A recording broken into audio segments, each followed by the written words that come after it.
We think about like today, we've come out of the pandemic. People are working remotely. People are maybe quiet quitting is more of a thing. There's just this sense of like, why am I doing all this? So why is purpose even important for folks? Why are we even talking about this here today? At least from your vantage point. Oh gosh, what a great question. There's so many reasons. One that comes to mind is what you just said. If we have an epidemic, so to speak, of quiet quitting, then what's a key to getting people really engaged is to do work that they love.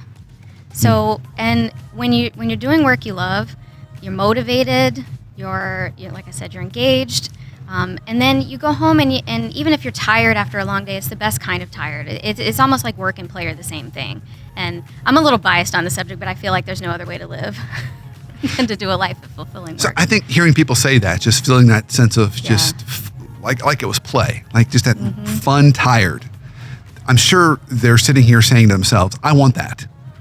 So what are some good starting places? How do we start to think about discovering our career purpose, or even evaluating what we're currently doing and seeing if it's the right fit?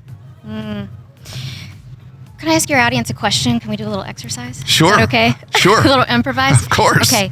This is my favorite question to get people immediately out of their to-do list and into this topic. Okay. Because I'm sure, we're all busy. Your listeners are busy.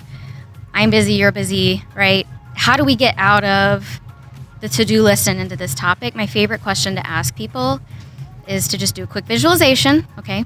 So we're going to fast forward to the last day in your career.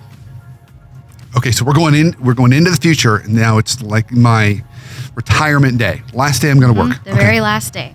Okay, so maybe you're working remotely and you're closing the laptop for the last time, or maybe you're in the office and you're locking the door for the last time. So we're there. Are we all there? Okay, got some nods in the room. Excellent. Okay, so we're there. The question is, what are you most proud of accomplishing in your career?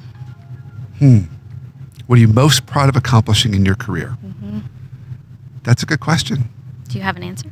Do I have an answer? Gosh. I know we're asking your audience, but. Well, the first word that comes to mind for me would be impact. Thinking about impact.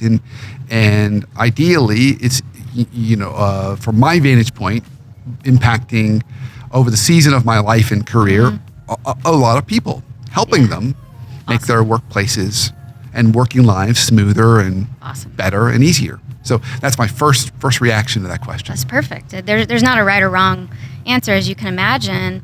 But let's take that, right? So and back to your question, if you're looking for ways to find more fulfilling work, if it's not going through that filter that you just gave us, it's not going to be fulfilling.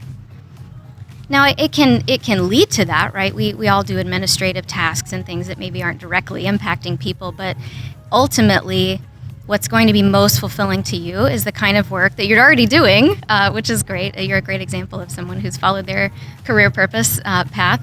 But ultimately, all of those tasks, if they're leading up to a sense of having made that impact on people, it's going to be fulfilling work for you. So whoever's listening, watching, whatever your answer was, that can be the lens and the filter that you think about any task or meeting or project or job you've had in the past or job you're thinking of having.